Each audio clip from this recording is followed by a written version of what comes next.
Fala galera, meu nome é Suene Franciele Chaves, eu sou professora de Educação Física e hoje eu vou dar sequência aos nossos ensinamentos sobre fundamentos da aprendizagem motora. Eu não lembro se eu comentei com vocês, mas algumas aulas eu vou gravar aqui na faculdade mesmo, então eu imagino que vai ficar algum ruído. Vou até tentar colocar o fone aqui para ver se facilita, no caso, a direcionar esse som. Mas sem mais delongas, então, na última aula a gente conversou basicamente, vou colocar aqui o apontadorzinho, já falei para vocês que às vezes eu vou esquecer isso também, mas só para facilitar. E hoje a gente vai conversar principalmente sobre a classificação bidimensional de gente. Na última aula, a gente falou sobre os conceitos básicos, o que é aprendizagem motora, o que é habilidade motora. Nós classificamos essas habilidades motoras, uma vez que a classificação delas facilita a potencialização dos estágios de aprendizagem durante esse processo de ensino, ou seja, a gente viu que, segundo Fitts e Posner, nós temos três estágios de aprendizagem e entender sobre essas habilidades motoras facilita a potencialização da aprendizagem e vimos também que existem alguns fatores que influenciam a tarefa. Hoje, eu pretendo, com essa aula, demonstrar para vocês, na prática, a utilização da taxonomia bidimensional de Gentini e demonstrá-la também como uma ferramenta que pode potencializar, auxiliar o processo de ensino-aprendizagem.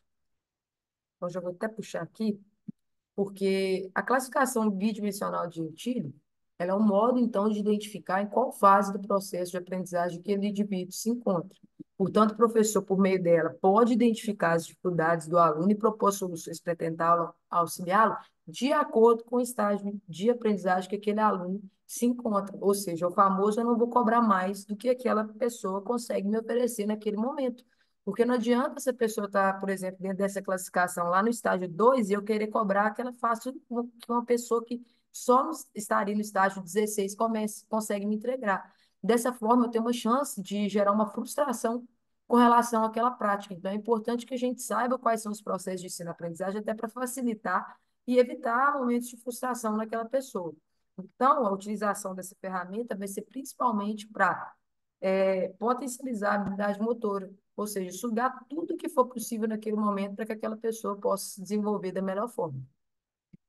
Então, se eu falo desse tipo de aplicação, dessa taxonomia, que é o que a literatura científica, a literatura base, né, mais vai trazer como uma nomenclatura correta desse tipo de abordagem, eu preciso considerar o contexto em que essa prática acontece, ou seja, é um contexto variável ou é um contexto estável? Eu tenho pressão de tempo para execução ou eu não tenho pressão de tempo para execução? Por conta, seja do adversário, seja porque é um estímulo sonoro, seja porque eu preciso acertar a meta muito rápido, eu tenho pressão de tempo. Se for esse o caso, isso também muda o contexto de prática, né? E também com relação à função da ação. É uma ação mais simples ou mais complexa? E como que seria essa complexidade? Eu preciso movimentar só o meu corpo? Se eu vou movimentar meu corpo, em que local que é a movimentação desse corpo? Há transporte ou não de objeto? Tudo isso vai contar.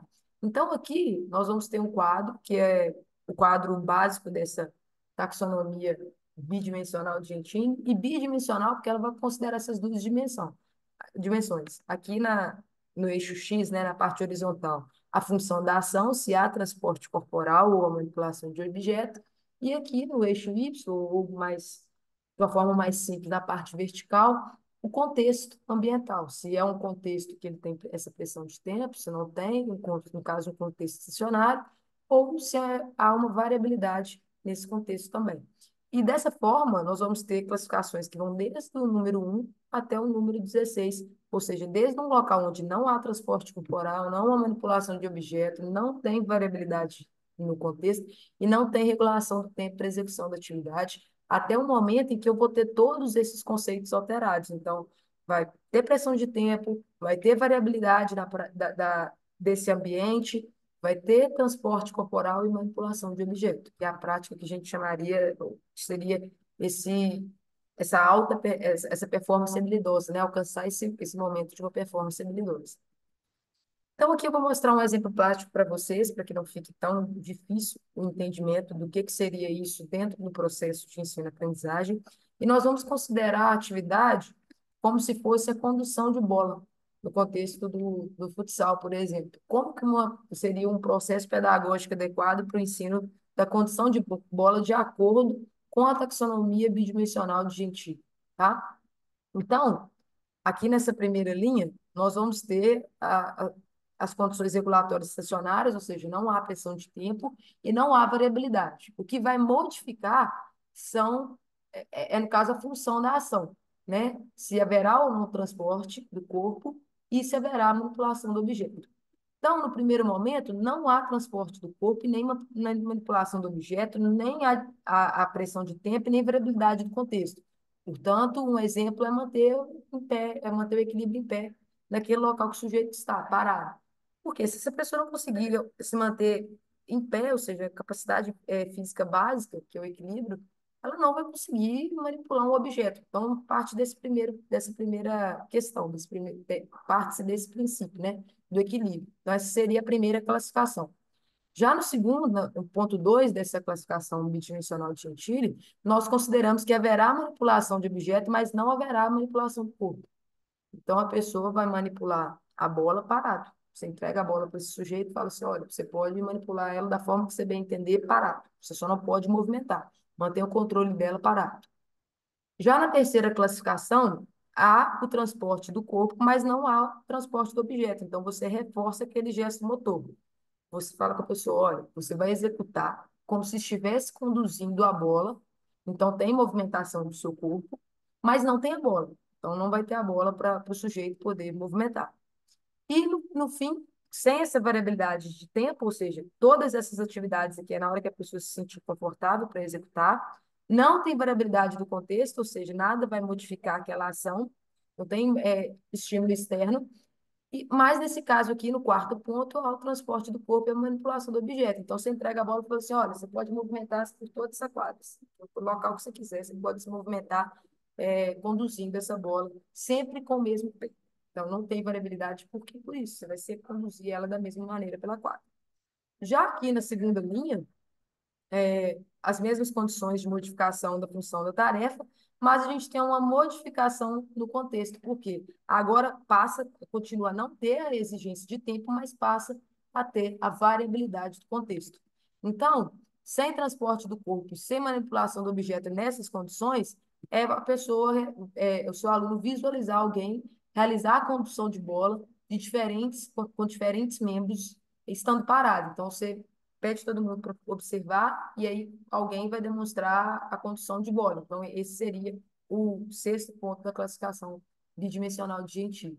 Já nesse sétimo ponto, esse aluno, né, ele vai realizar o movimento de condução parado com os diferentes membros. Já entra, ou seja, a partir do momento que ele se sente saudável, saudável, não, se ele se sentir à vontade, sem repressão de tempo, ele realiza esse movimento de condução de diferentes maneiras, mas como não há transporte do corpo, ele vai realizar parado. Então, essa seria a sequência, seria o ponto 7 dessa classificação bidimensional de Gentili.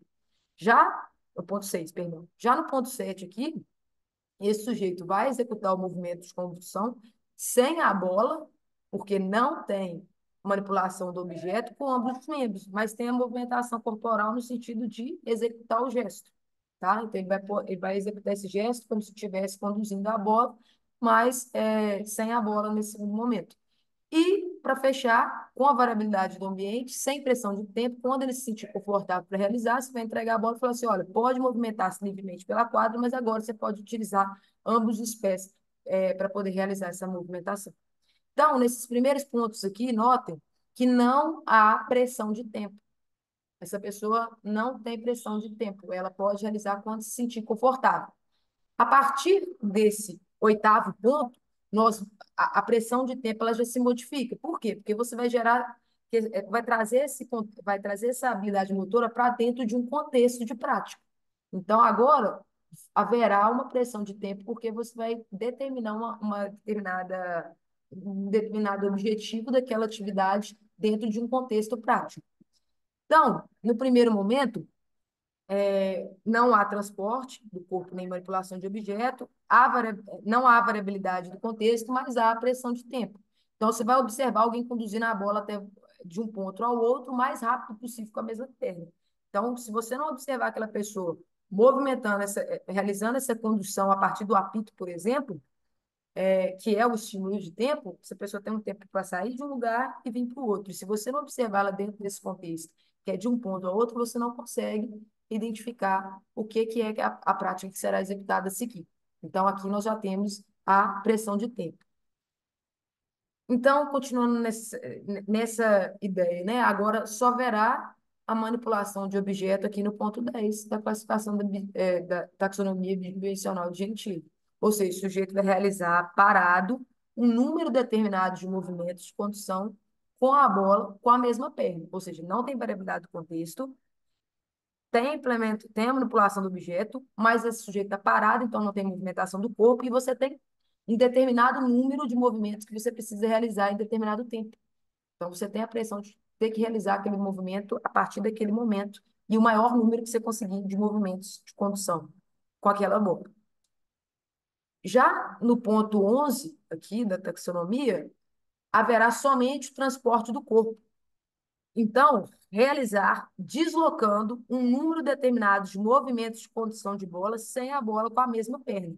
Não tem a variabilidade, porque é sempre com a mesma perna. Há a pressão do tempo, porque você está se deslocando, né, realizando essa movimentação de um determinado número de movimentos de condução de bola. Se você não executar esse número dentro do tempo, obviamente você pode perder ponto nessa atividade. Vamos falar dessa maneira. Então, aqui há transporte do corpo, mas não tem implemento e não tem variabilidade do contexto. E finaliza essa parte com o transporte do corpo, com manipulação de objeto, com pressão de tempo, mas ainda sem variabilidade. Então, esse sujeito realizaria a condução de bola de um ponto a outro, com a bola sempre com o mesmo membro. Então, apitou, vai, conduzir para um cone, passa a bola para outro, conduz até o cone e passa a bola para outro, sempre com a mesma perna. Na última linha, nós então agora já consideramos que haverá pressão do tempo e haverá variabilidade da tarefa, do ambiente. Ou seja, isso tudo também influencia nesse processo. Imagina que esse sujeito já veio até o ponto 12 e ele agora vai entrar nos estágios finais dessa performance habilidosa. Então, se a gente pensar aqui no ponto 13, esse sujeito vai observar alguém conduzir a bola de um ponto ao outro o mais rápido possível com ambas as pernas. A pressão de tempo, realizar o mais rápido que ele conseguir de um local ao outro com ambas as pernas. Aí é variabilidade. E, no caso, é como o sujeito está observando a realização do movimento, dessa determinada habilidade, não há transporte de corpo nem manipulação do objeto. A seguir, aí sim, você entrega a bola para ele, só que só há manipulação do objeto. Olha, você vai realizar parado o maior número de determinados movimentos de condução de bola com a perna esquerda e com a perna direita. Então, você tem que conduzir com a perna, conduzir com a outra, conduzir com a perna, conduzir com a outra, gerando a variabilidade desse contexto. Já no ponto seguinte, somente há transporte do corpo. Ou seja, ele vai realizar o deslocamento, no caso, vai realizar como se fossem os movimentos de condução, o maior número que ele conseguir, só que sem a bola com ambas as pernas. Então, aqui tem a variabilidade, tem a pressão de realizar o maior número possível dentro de um determinado tempo, só que somente o corpo, ele vai reforçar o gesto motor. Até chegar no estágio principal, que é realizar o estágio final, na verdade, né? O principal é o estágio final dessa taxonomia, que é realizar a condução de um ponto ao outro, ou seja, de um cone ao outro, por exemplo, com a bola, ou seja, com o implemento, com a manipulação do objeto, ora com uma perna, ora com outra, ou seja, com variabilidade, e movimentando o seu corpo, deslocando de um ponto ao outro. E com a pressão de tempo. Houve o apito, vamos por duas equipes, quem conseguir conduzir mais rápido, de um cone ao outro, com a perna direita na ida, com a perna esquerda na volta, vamos supor, vence a atividade, que é uma forma de avaliação da performance que a gente também conversou isso na aula passada, para quem não assistiu, tem aqui na playlist também.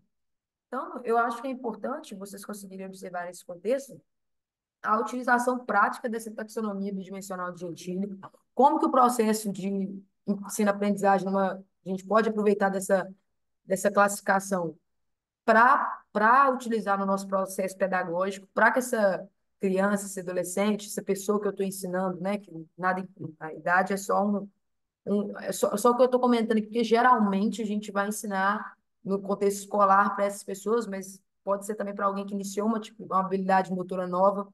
Então, assim, para aquela pessoa que está aprendendo, geralmente nós vamos seguir esses processos. E é importante que a gente consiga identificar qual o processo para que a gente possa gerar situações de conforto inicialmente e depois a gente gera um desconforto para ter essa evolução, gera os desafios para ter evolução até chegar à performance habilidosa, a esse estágio, ser o estágio 16 dessa taxonomia bidimensional de Gentili. Na próxima aula, a gente vai ver os processamento de informações e as tomadas de decisões. Acho que é um conteúdo importante da gente abordar e vai ser a nossa próxima aula. Eu agradeço por vocês estarem aqui assistindo esse vídeo e peço que, se vocês tiverem alguma dúvida, se alguma coisa ficou confusa, se algum termo tiver sido dito de uma forma errada, que às vezes a gente está falando aqui tão envolvido durante a aula que acaba saindo alguma coisa, né, trocada e é perceptível, mas para não confundir alguém, vocês podem comentar também e volto a reforçar que essa aula ela não vai substituir os materiais, a literatura base, muito menos a aula também que é ministrada pelo seu professor. Então, utilize esse material como material de apoio, ok? Muito obrigada e até a próxima.